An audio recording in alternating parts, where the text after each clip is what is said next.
welcome everyone from all over the world. Please do keep putting in the chat where you're joining us from. It's great to see people literally. I think I've seen almost every time zone already. So good morning, good afternoon, good evening, and probably even good middle of the night to some of you. We're so pleased that you've joined us for this latest in our Innovation at Work webinar series from MIT Sloan Executive Education. I'm Peter Hurst, Senior Associate Dean of Executive Education at the MIT Sloan School of Management.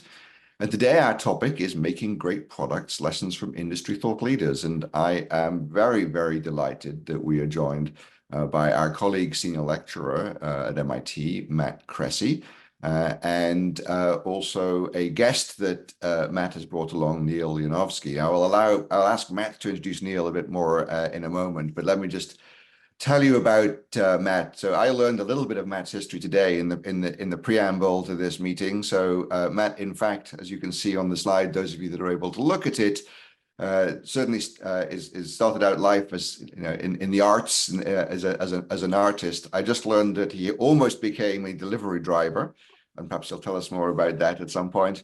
But really, actually, instead took a left or a right turn. And became really an expert in design and applying design and design thinking, not only to products, but also to business and the practice of management and leadership.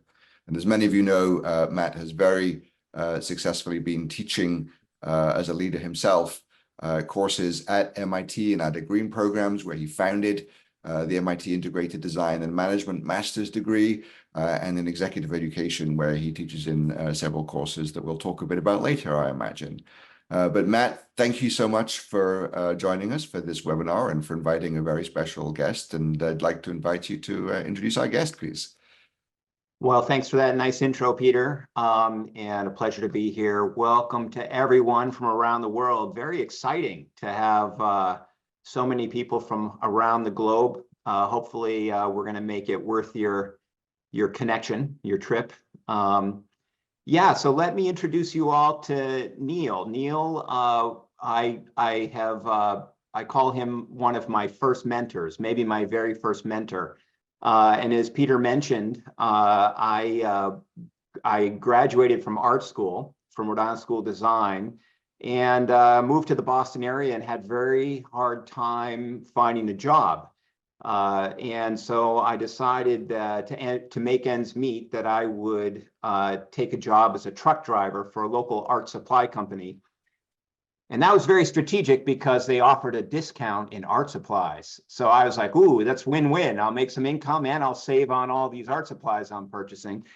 So I went and applied for that job and brought my portfolio and sat down with HR, and they looked at they asked me questions like, do you have any felonies?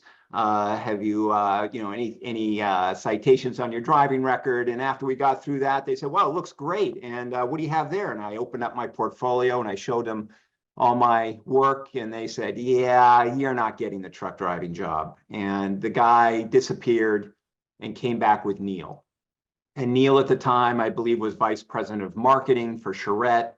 He brought me up to his office, through this warehouse. It was very cold and, typical warehouse. We go up these like steel stairs and we open a door, and it was like this beautiful Italian furniture showroom, with halogen lighting and, a big desk. And it was, I was like, okay, this is interesting. And Neal was starting or reimagining a furniture store as a division of Charette Corporation, and hired me as a salesperson for that store.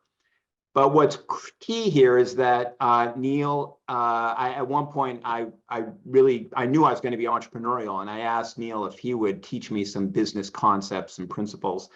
And very graciously, he would stay after work with me and teach me, things like how to do a cash flow projection. And we'd be huddled around this Mac SE with a 9-inch screen, entering cells in Lotus 1, 2, 3. And anyway, that really kind of kicked me off. Later on, I invented a product, this sort of kinetic light sculpture.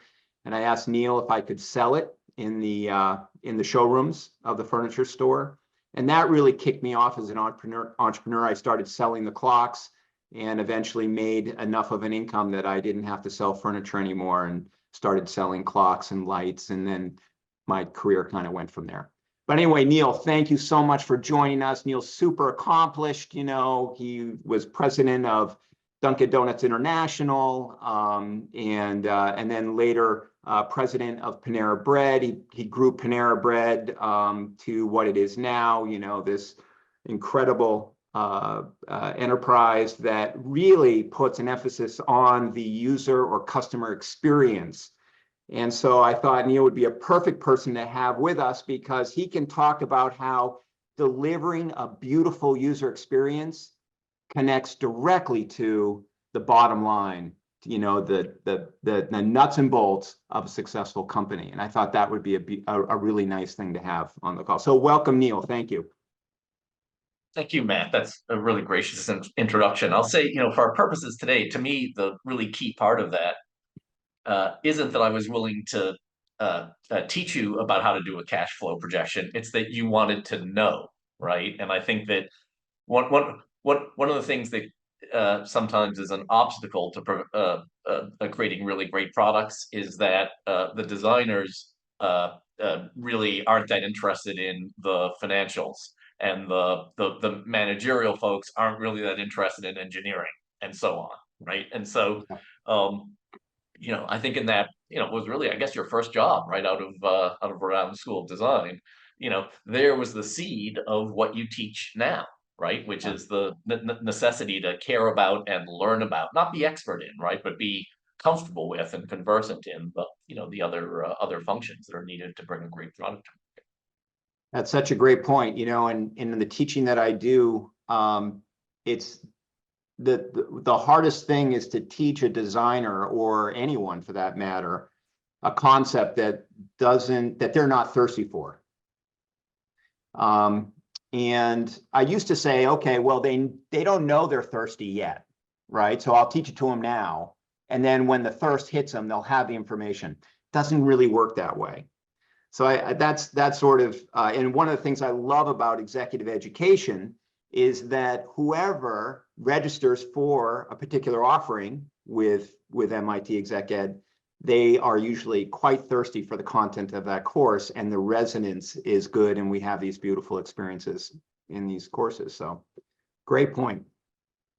Well, welcome to you both. We're just thrilled that you're here. So we've introduced folks from all around the world. We've introduced the two of you. So Eric, if we could just move the slides along, let's just touch on what we're hoping to cover today. But as you already saw, I think the design for this next hour is both very conversational, so that we can really reap the best rewards from the considerable experience and wisdom and expertise of Matt and of Neal, but also a real opportunity for everyone who's watching today to participate in this discussion themselves. And as Elaine mentioned at the beginning, two ways to do that. Please do feel free to throw comments in the chat as things occur to you as this conversation goes along. If you've got a specific question that you'd like us to put to Neal or to Matt or to both of them, then if you could try to remember to put that in the Q&A, that'll help me to sort through those and make sure we get through as many of your questions as possible as well. But interaction in the chat is also fantastic. It's great to sort of get a pulse on what you're thinking, what your own ideas are. So today, the plan is that we're going to be thinking about, what is great design, but also because we're MIT and we're about practical implementation. How do we think about implementing great design? And that clearly has some intricacies to it. Also, as I hinted at, Matt is an expert in really what it takes to be a leader in the context of design, and Neal is clearly a great practitioner of that as well. So we'll get into leadership strategies, so that I'm sure that not all of us in this conversation, certainly I'm not, and some watching won't be designers themselves, but we want to be able to work effectively and with leaders and designers, but also create organizations and teams that are inspired by and enable people to be successful. So we're going to cover that. And we're going to be thinking about customer-centric approaches that really affect, ultimately, we say profitability, but I know there are some people watching that are from non-profit organizations, but impact for your customers and stakeholders and for your businesses and organizations is what we know we want to achieve. So that's what we're aiming for. But we'll have a conversation, and we'll go where you all take us with your questions as well. So perhaps we could just bring up the next slide that we talked about, Eric. And when I saw this slide earlier, this to me and from my limited experience in this space really spoke very powerfully that when we think about design, we're really thinking about humans and being human-centric. And of course, I mentioned in the previous slide that we're also thinking about being customer-centric. And certainly as we speak today, most of our customers are still humans. Maybe that's not going to be true forever with some current developments in artificial intelligence and so forth. But there's clearly this very strong connection between thinking about customer centricity and understanding the human beings who are our customers, but also our colleagues and our business partners and so forth. So with that kind of setup, maybe Matt, I could turn to you and say, and ask you, why is human-centered design the first slide in the deck that you sort of brought to this presentation?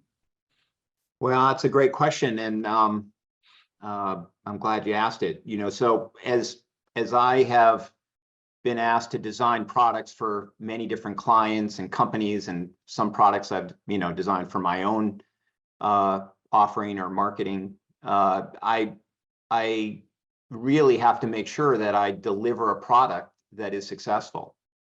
And sometimes I'm asked to design something or solve a problem that I'm not very familiar with, or that I'm not certain I can solve. And what I learned at art school was this human-centered design process from a guy named Mark Harrison. And I really had a breakthrough with him in that I went out to redesign a chainsaw. And he forced me to go out in the woods and hang out with guys using chainsaws. And that was very uncomfortable. I had to go out there. I had to meet some strange guys in Rhode Island in the woods, very different from me. I had to ask them questions. I observed them. I took photographs. And when I came back, I realized that I had an incredible amount of what I would say information that could be translated into a target specification for the product. And when you think about that, that's really a huge step forward in the development of a product, especially when you know that those specifications all directly relate back to the needs of the user or the customer, right? So now the engineering effort got easier because I'm very clear with my target specifications. And it also got more efficient because I know that every one of those specifications that I'm able to engineer to or design to is going to have value to the customer. And so that gave me this confidence in my process ever since, that I can go into any problem, no matter what it is, apply this process of human-centered design, and I can make sense of very nonsensical situations. And I just want to, before, I know Neal's chomping at the bit to add to this, but let me just say one last thing. One thing I want to be very clear about to the audience is that human-centered design to me is the starting point. You need another layer of design on top of this, which I would call more of what we all think of as typical design, which is that the design part that reimagines, and adds, delight to the product, right? It's more visual. It's adding, curves and, making it emotionally very valuable. Human-centered design is the part that makes sure that functionally the product is valuable. So I just want to have that caveat, make it clear to everyone, you need both. You need human-centered design, and then you need talented designers to then take it from there and create something that's inspired. But what are your thoughts, Neal? Well, first, I think your chainsaw example is great, and I'm a big advocate of immersing yourself that way. We're all smart and we're analytical, and you're a great designer. I'm sure you could look at 5 chainsaws and say, "Gee, I question the ergonomics of this element of it." But it's much better to go home at the end of the day and your left wrist is sore and you realize exactly where that came from, right? And that's the placement of the handle, the shape of the handle, the vibration of the motor, whatever, right? And so it's not an either or. I think it's important to say that's, kind of a romantic notion that, well, you just go in and experience it and then, great ideas leap from your head. Because there's an analytical part as well, right? So I don't know anything about chainsaws and I haven't given it a moment's thought. But before I picked one up, I could probably say, okay, what are the attributes here that matter, right? Safety, comfort, effectiveness, right? Durability, whatever, right? And so I think it's useful to go both sort of top down, so to speak. Let's have a framework for what we're going to look at, and one of the things on there has to be, and I know this sounds a little odd, but I think you have to be explicit about this stuff we don't have on our list. The question of what are we missing, right? Yeah. Sometimes is the what would we not anticipate as being important? Sometimes the most important part. At the same time, go bottom up, so to speak. Let the details kind of run through your fingers, right? Yeah. And experience it. That can be very illuminating as well. And I don't think it's a question of personal style. I like doing it this way and you like doing it that way. I think you have to build both of those things into the process. Yeah. Yeah, and that's a great point. One of the things that came out of that sort of observing these guys is that they would be moving the chainsaw through the log and they'd start to get fatigued with their arms. So they'd start manipulating the saw with their legs, so they'd be pushing on the saw with their inner thighs and stuff. So that actually turned into features on the saw, these concave surfaces that would give your legs a positive engagement with the saw and it wouldn't slip off or it wouldn't. And then, you could locate certain components in the chainsaw, like the exhaust and the cylinder head, away from those areas so that they would be cool to the touch. And so, but to your point, Neal, it gave a brand new feature to the saw that would never have been realized if you just were kind of deriving everything off of those five popular chainsaws in the current, store. Yeah.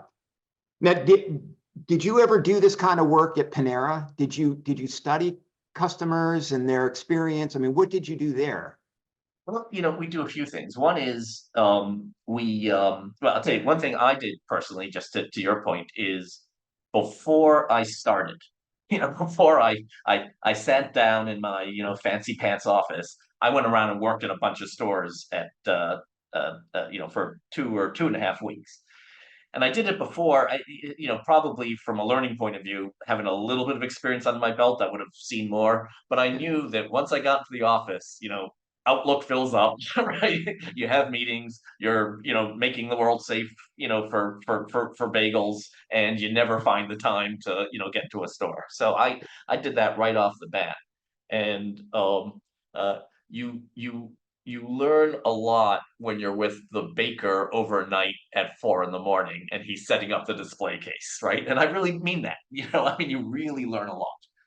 The other thing that we would do, I wish I could take credit for this because it's such a simple and genius idea, is we would, like a lot of retailers, we basically run seasons, right? So there would be, fixed points in the year where we would redress the store, different promotional materials, rotate in new products, take out other products, and so on, right? And that involved some operational changes, occasionally equipment change, marketing changes, reprogramming the point of sale systems, and so on. And we test this, but there were always little glitches, right? And someone came up with a genius idea, which is for the first 2 or 3 days when we roll it out, every member of the senior team worked in the restaurants. And what that meant was when I was ringing up this new way of doing soup in a bread bowl and it didn't work, well, great news, I'm the CIO, right? And I'm seeing that. And it gets fixed in a day, as opposed to it going from the crew member to the manager to a district manager and eventually getting into a stack somewhere, right? And what we learned was not only was that just more efficient, but that was actually part of our product, which is, to put it bluntly, we had fewer screw ups, right? We had fewer bad customer experiences. We were much more reliable because that would all be built in. And by the way, if I know that's going to happen and I'm going to be running the register and I'm the CIO, right? I maybe take a little bit of extra care before it goes out, right? As opposed to saying, well, we'll mop it up later, with tech support, right? Yeah. So, some of it was in design, and a good deal of it, at least in the service businesses that I've spent a lot of my career in, execution is part of the product as well. And I actually, I have sort of a question, and maybe I'm just venting, but I had a revealing experience last week. Went out to dinner at a new Italian restaurant because I had a gnocchi deficiency that I needed to address. And we walk in, and the first thing that happens is that the fellow behind the host stand looks down and starts tapping. He's getting to the right screen in the software system. And when I get to the desk, without looking up, he says, "May I have your phone number?" I would have liked good evening first, but okay, right? And he types the phone number in and then says, still looking down, "Neal." And I said, it wasn't "hello, Neal," right? He wasn't greeting me. He was making sure, I guess of the multitudinous Yanofskys that were on this list, that he picked the right one, right? And he does that, and then he fiddles around some more, to assign me to the right table, because the most important thing is that they're rotating us through the different servers so everyone's tips balance out, and then brings us to the table. And on the way, I turn to my dining companion and say, their hospitality software is making them really inhospitable, right? But they're, I think, well intended, right? That's not cost cutting. That's not, when they implemented that, there was a pitch that said, you'll know your customers better, and you'll be able to, right? And you'll know that Neal always wants a booth or a seat near the window, right? But somehow that had turned into an administrative function that was in between them and me, right? It was a net Right. negative, not positive. Yeah. And it doesn't have to be that way, right? When I Right. check into a hotel and they say welcome back as opposed to welcome, I know it's because it's on the screen in front of them, right? I know they don't remember me, but it's still very nice, right? They're Right. using technology to, assist in creating a better product. But very often it goes wrong, and it ends up just being a new form of bureaucracy. Yeah. So my question for you is, where did they go wrong with the software? What could they have done that would have made that less of a heads down, I'm doing my work, and more of a, this is helping me interact better with you? Well, I think, that's exactly what I was saying. As you were talking, I was like, wow, how would I redesign that software? And obviously it's hard to do that. The first thing I would do is I would go and I would observe that whole scenario several times, and with several different maitre d's or whomever. And I'd look at that software and try to make connections with the actions of the maitre d, with the prompts on the sort of user interface of the software. But off the top of my head, I'm pretty sure that if the first thing on that screen is welcome the customer, or something that makes them smile, for example. The creative part of me is, what if there was like a random joke that changed every few minutes, right? And the maitre d' comes up, they see the joke, they smile, they chuckle, and then there's, don't forget to welcome customer, and then they're welcoming a customer with actually an energy of humor and laughter and welcoming in their tone of voice.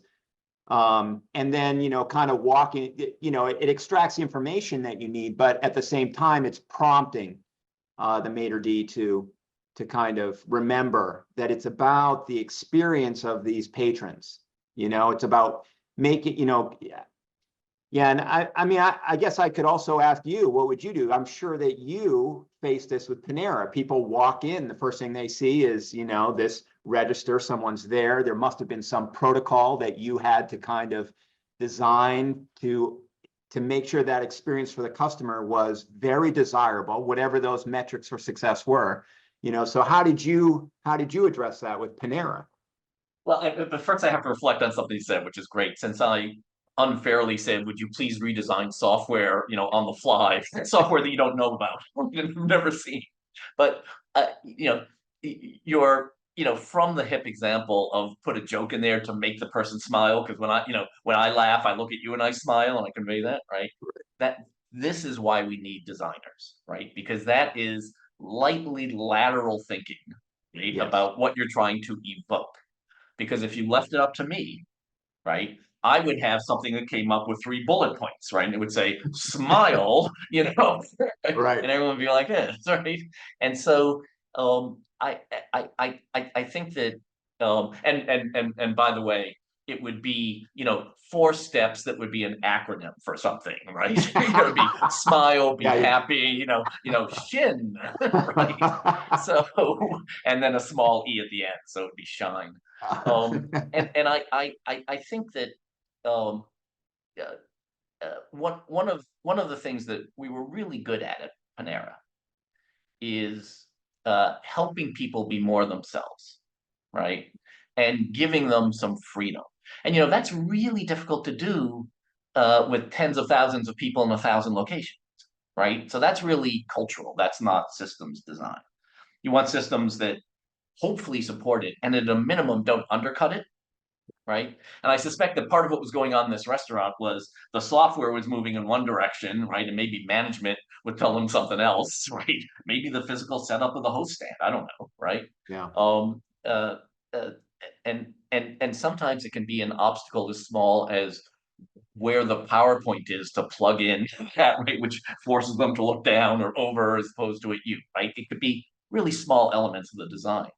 But at Panera, we really, I think, did a great job of creating an environment where people had license to do the right thing. Javier, Sorry, go Peter. ahead. I was just going to say, I just saw a question from Javier that was really going to what you were talking about there. I'll just sort of read it out.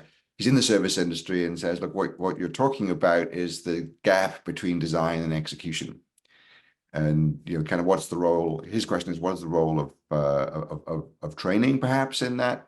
But if I could put that question, paraphrase it a little bit, and put it to both of you, because there's a version of that in the service industry, but there's also a version, I think, in the physical product or in sort of sector as well, Matt, right? Which is that oftentimes products that we end up buying are sort of disappointing because the manufacture or production process was not executed in the way that perhaps the original designer would have imagined as well. So, to both of you, what is the role of training, and what are your tips on how to get organizations to execute on these design visions? I think training is very important. I think selection, though, is paramount.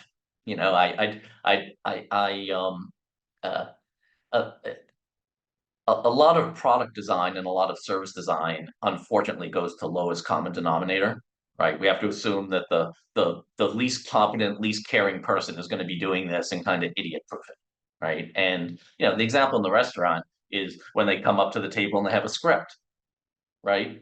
I think maybe that makes B- servers B+, but also makes A+ servers B+, right?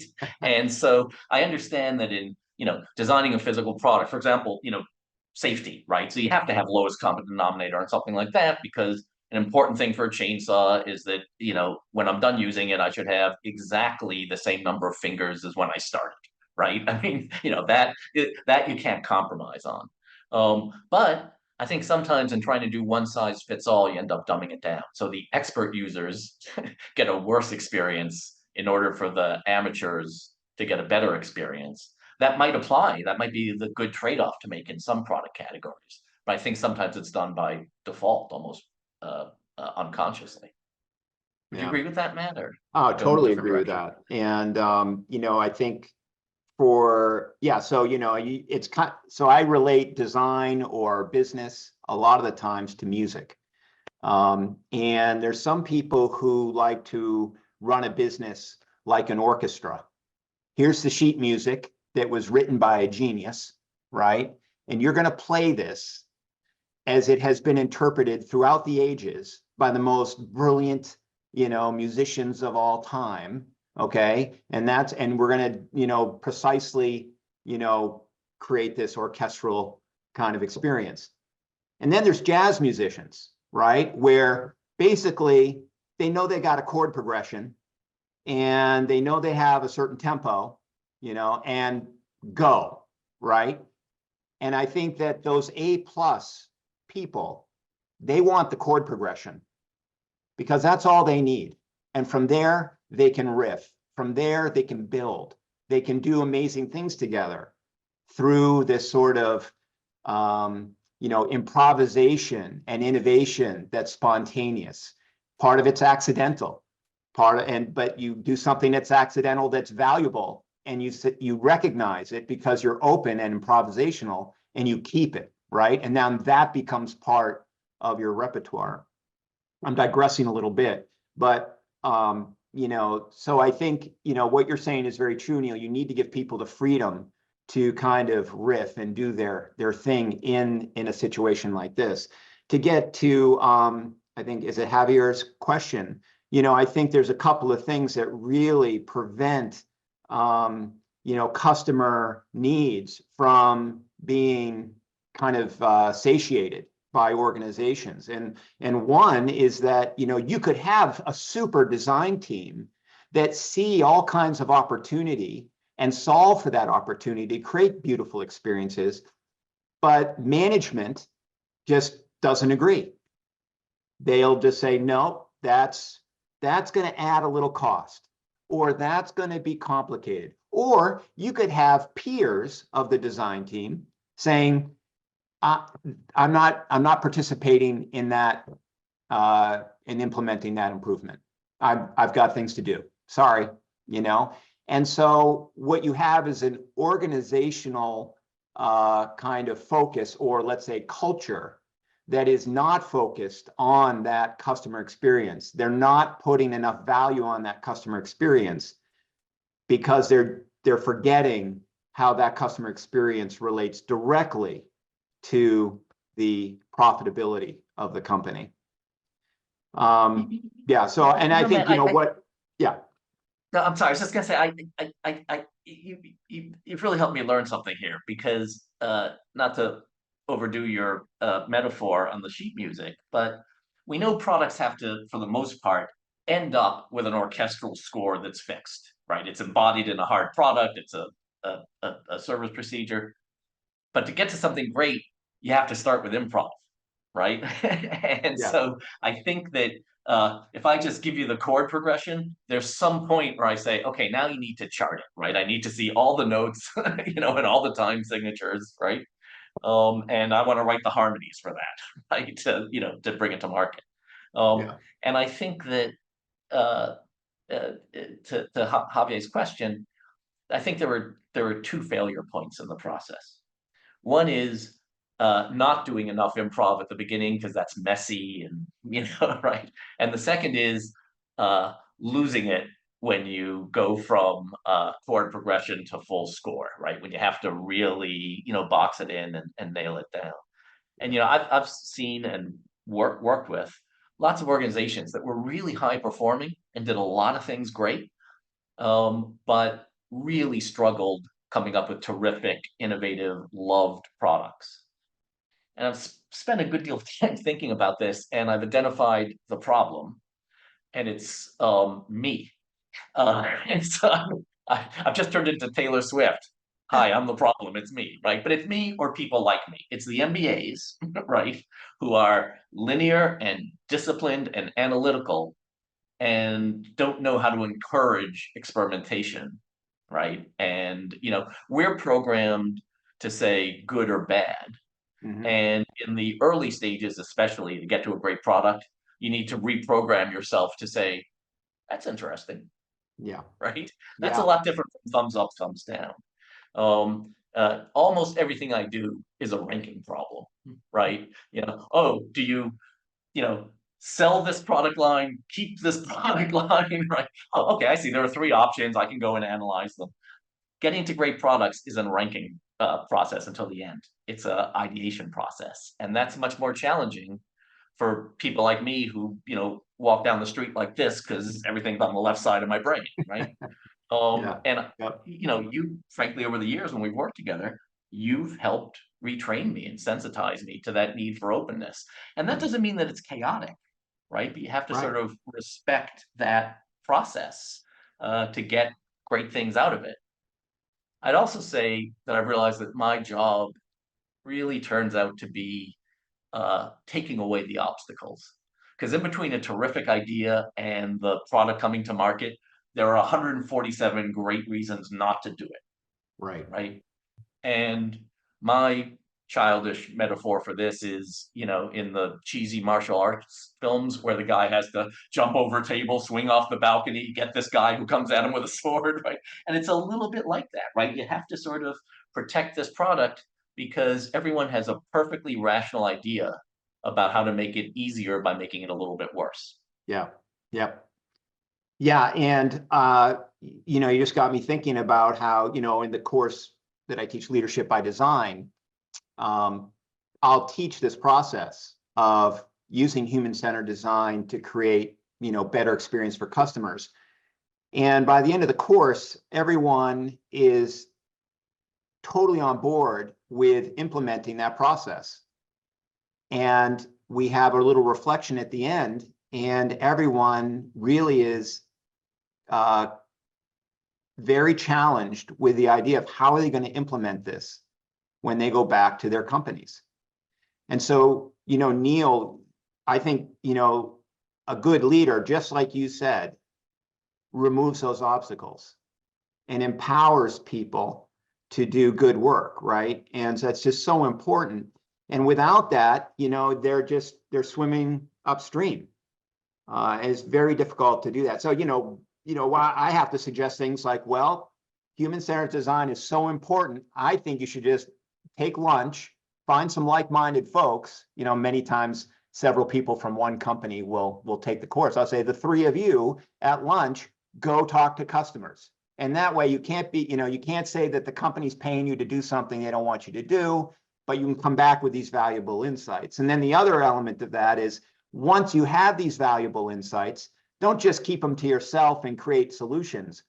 Share those insights to sort of align the organization with what is needed, with what the problem is, so that when you come up with the correct solution or the best solution, everyone's aligned on selecting that as the solution. If you're misaligned on the problem, you'll be misaligned on selecting the right concept.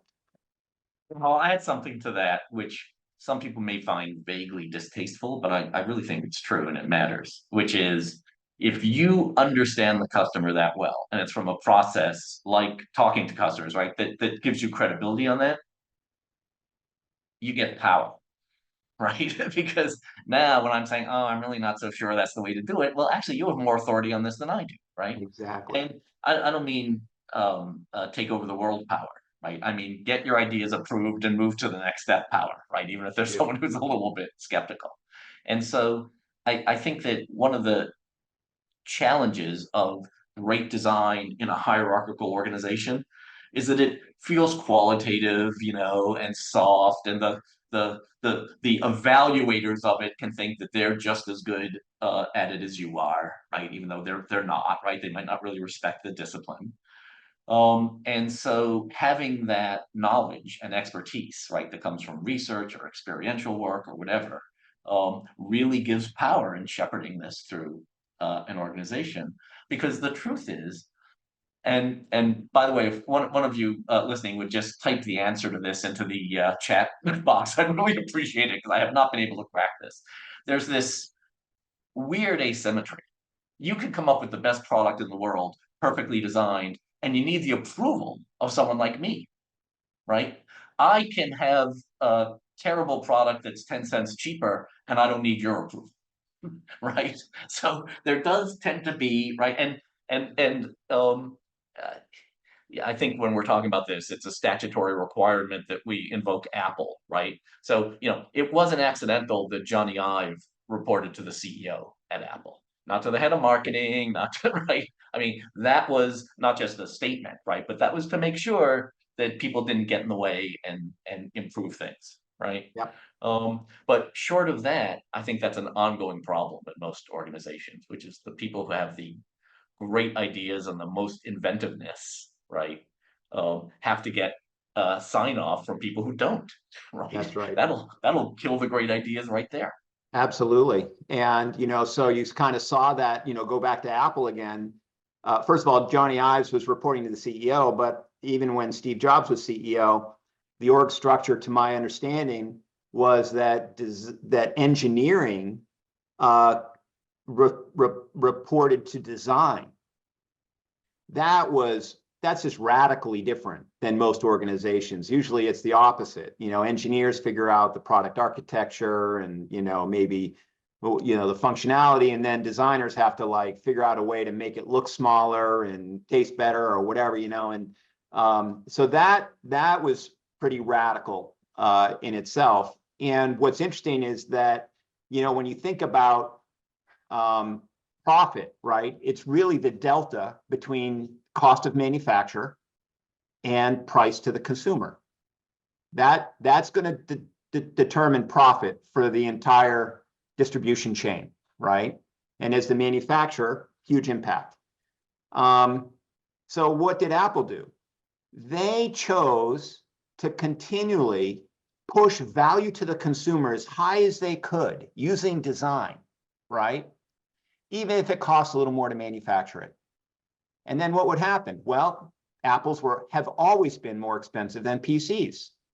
And I don't know if everyone is old enough to remember in the 90s, but Apple was being just attacked constantly for being a closed architecture and being more expensive than any other computer. And I'm sitting there saying, that's exactly what they should be. A closed architecture is reliable and it doesn't crash all the time. And it's easy to use, which costs a little more money, and I'm willing to pay for that. And that, so increasing value is actually a better strategy to increasing profit than reducing cost. And most companies are focused on reducing cost. Reducing cost is this very small incremental, kind of improvement. Increasing value, there's no limit, really. It all depends on the value you create. This is great. There've been a lot of good questions coming in as well, and some of them, just to go back to some of the things you were just describing, I think have to do with the relationship. Maybe it's a tension between exploration and experimentation as a tool for that, and implementation, where there's the concept of testing, but experimentation, I guess, plays a role also in that, the kind of optimization. So, from your perspectives, what are your recommendations for how people, whether they're designers themselves, or I suspect more people watching this are interested in how do I enable design thinking to be deployed in my organization, in my team. But what is that balance between experimentation as a form of exploration and the need to actually ultimately produce a tested and improved to the point that it's either good enough, or Matt, in your example of Apple, more than good enough, to meet your customers' not only needs but also their expectations? Well, yeah, go for it, Neal. Go, Matt. Well, I was just saying, I have it easy because I do a lot of my work with consumer services companies and sort of small scale consumer products, not cars and computers, right? But more disposable or consumable, and that makes experimentation relatively inexpensive, right? You can't produce 3 versions of the car and see which one people like the best. So in that context, I'm a huge fan of experimentation, and again, it comes to this question of people with my training are always in the mode of narrowing, right, and doing A/B comparisons. And fortunately, I do a lot of work in areas where it's relatively efficient to say, first, we're going to put a lot of work into getting the biggest possible decision set. Because I know once we have a decision set, we'll do a good job at ranking and sorting, right? But I want to get everything out. Second, I think I don't want to give the impression that I just think this is a wacky free form process. I'm a big believer in research, but I think that you have to be clever about how you do the research. So I'll give you a trivial example, but I think a clear one. When I was chair of Cheddar Scratch Kitchen, which is a casual dining chain. Our very capable chief marketing officer was trying to make a whole bunch of improvements, and one of them was how we presented the French fries. And so she did research where she would show people the French fries in a basket and the French fries in one of those metal cones, right, with the paper in it, and which one do you think is a larger portion, and which one looks better. And I remember dropping in one day and people were walking around stroking customers, stroking their chin and saying, well, I like this for that. Well, that's not how anyone experiences French fries. So I said, let's try something different. Let's make 2 identical batches of French fries, present it in 2 different ways, and say which one tastes better. Right? They were the same, right? And just so you know, here's something for your next cocktail party. Apparently they taste better vertically than horizontally. Who knew, right? At least in our context. But it won dramatically. Same Wow. French fries, right?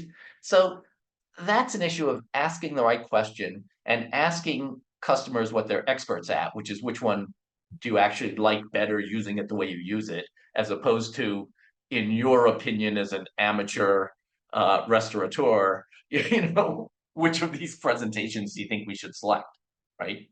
And so sometimes we're a little slavish about research. I think if you're clever about it, you can really get a lot of insight. And that will help you. We could have also just put it in 2 different ways, right? And see which one sold better. That would have been perfectly fine, right? But in places where you can't do that because you're only making 1 chainsaw, right? Using the research the right way, I think, can get you pretty far along. Yeah, that's great. Designing the test, putting thought in it, that's very, very important. One of the things that, or concepts that I talk a lot about is the idea of doing this with an integrated team. So if you're going to go do your needs research, do that with a designer, an engineer, and a marketing person. Do that together. And then when you hear and see what the customer is experiencing, you hear and see that through different sets of ears and lenses.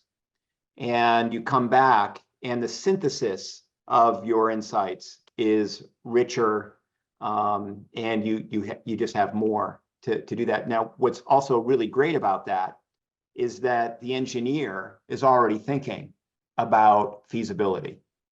The engineer is already thinking about implementation, right?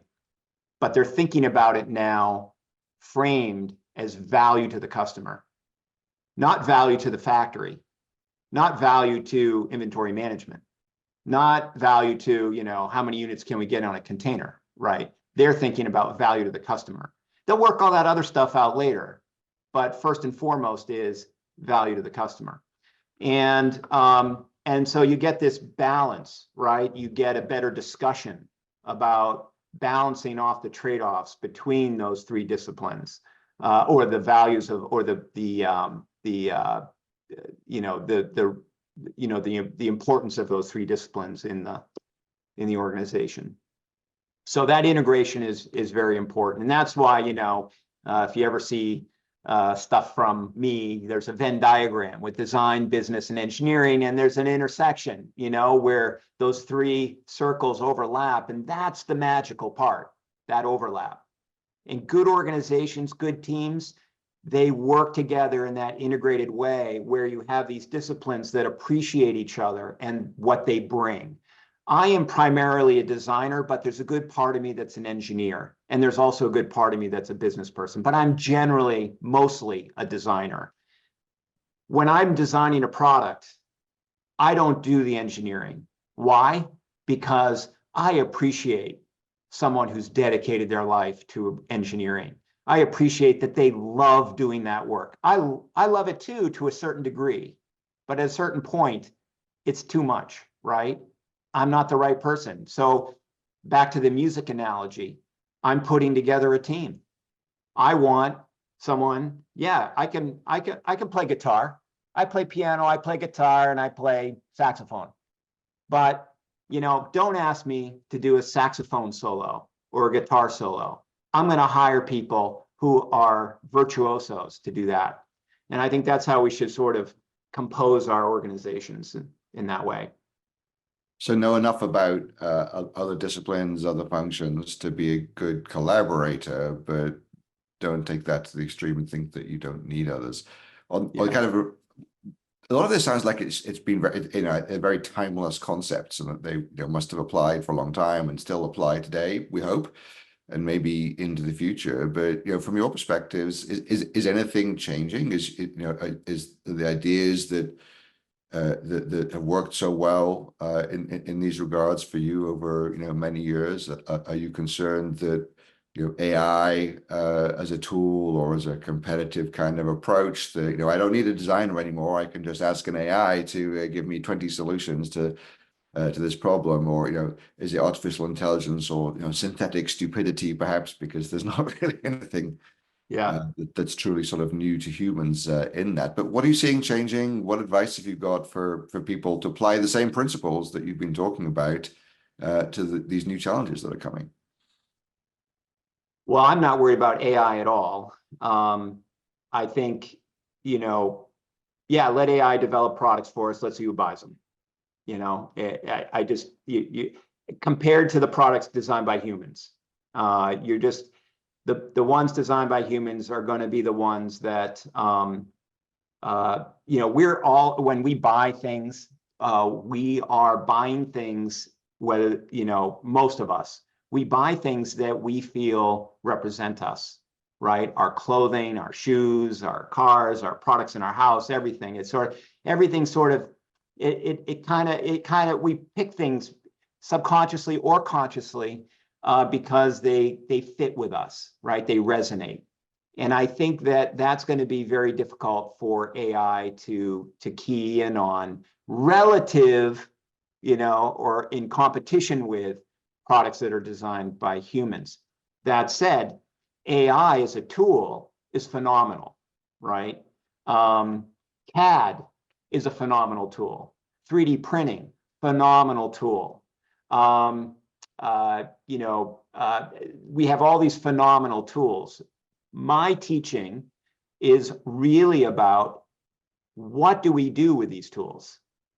Now, when I was in my 20s, how to make something, how to manufacture it, how to make a part, a three-dimensional part, how we do that, the craftsmanship involved in that, that was a huge part of the curriculum of art school. Like I can make anything, right, by hand out of most materials. But now I don't need those skills. Now what these new tools have done, from CAD to AI to whatever it is, what they've done is they've allowed me to spend most of my time thinking about what would the best possible outcome be that I can create for other people. What would that be? And then let me just apply this myriad of tools to making that real, right? And there's some constraints there in terms of manufacturability and implementation and things like that. But I think we're in a very exciting time where the tools are going to allow us to do wonderful things for each other, but we've all got to realize that the tools are not going to pump out what we need unless we kind of define that and sort of lead that process, and the tools respond to that process. I completely agree that it's a tool, and I think that some people will be more skilled at using it than others. PowerPoint is a tool, and we all have access to the same, but the majority of slides that you see are incredibly poorly designed, right? So, just because there's a really powerful tool doesn't mean that people will be skilled at using it. And I don't just mean at the level of, you're a better prompt engineer than I am. I mean, really how to apply it to the whole process. I'd be a little cautious just on principle of what I hear a lot of folks say after this, and I think was where you land in part, Matt, which is, oh, but it will never replace X, this part of human, right? Because I go to the dentist, and the hygienist does almost everything that it used to take a dentist to do, right? And at the end, the dentist comes in and makes a cameo appearance, glances in my mouth, how are the kids? Goodbye, right? But 25 years ago, the dentists were all saying, well, it's good to have a hygienist, but they'll never do what someone who went to 47 years of dental school, right? Right. And I think that that's true in most technologies as well, right? That we say it'll never be good at X, and it's pretty good at X. And particularly AI, when you look at the rate at which it's improving, which is, even in the world of computing, just almost difficult to fathom, right? Orders of magnitude improvements in months, not in one order of magnitude a year. I would not be so complacent to say it'll get up to here and then stop, and I'll always just sit above it. I don't think that's going to be the case. Yeah. I think it's very hard to predict, exactly where it will get to. But yeah, but the management of it is, I think, going to really determine that level that it gets to, AI. I think of Midjourney, which I think is an incredibly powerful tool. And one of the things it does best is render shoes, of all things. And it's hilarious because you can render shoes all day long and they look beautiful, but what do they feel like when you put them on, right? What's the fit? What's the ergonomics? Are there hot spots? How's the distribution of forces of those laces on the foot? So there's all these sort of functional things, right? The other thing is that the devil's in the details, right? It has rendered all these materials and different textures, right? And weaves and stuff. How many of those are actually available? Or are those all custom materials, right? Are you going to have to now ante up hundreds of thousands of dollars for a minimum order quantity of that mesh? And then you need another few $100,000 for the MOQ for that, suede, faux suede, and then, and so it's, to me, the complexity of all of this. I mean, yeah, you might be able to work through that at some point, but at the end of the day, I think you're going to get to a point where feasibility and desirability are just, it gets too muddy. But that's my personal feeling. Well, it sounds like this is an issue on what you're advocating about, kind of observation and experimentation and experiencing are all going to be very key to all of us in really making the most of these opportunities and challenges that are coming. And so that seems very fitting. I'm just looking at the clock and see that an hour has gone by very quickly, which is not surprising, but really I need to thank you, Neal and Matt, for this fascinating conversation. Thank you all who've been watching and participating in the chat and asking great questions. If you're intrigued by some of the things that Matt has been talked about, we're showing a slide right now with a couple of courses in executive education that Matt does teach in. Leadership by Design has a session on campus coming up this summer and again in the fall. And there's also an online course, Mastering Design Thinking, that Matt has contributed a lot to. We hope perhaps some of you will be able to join us in those courses. But for now, once again, thank you, Neal Yanofsky. Thank you, Matt Kressy. This has been fascinating. I'm leaving it with a lot of questions answered, but a lot of new questions as well. But that's, I think, a good thing. Thank you very much. And look forward to seeing everyone in a future webinar.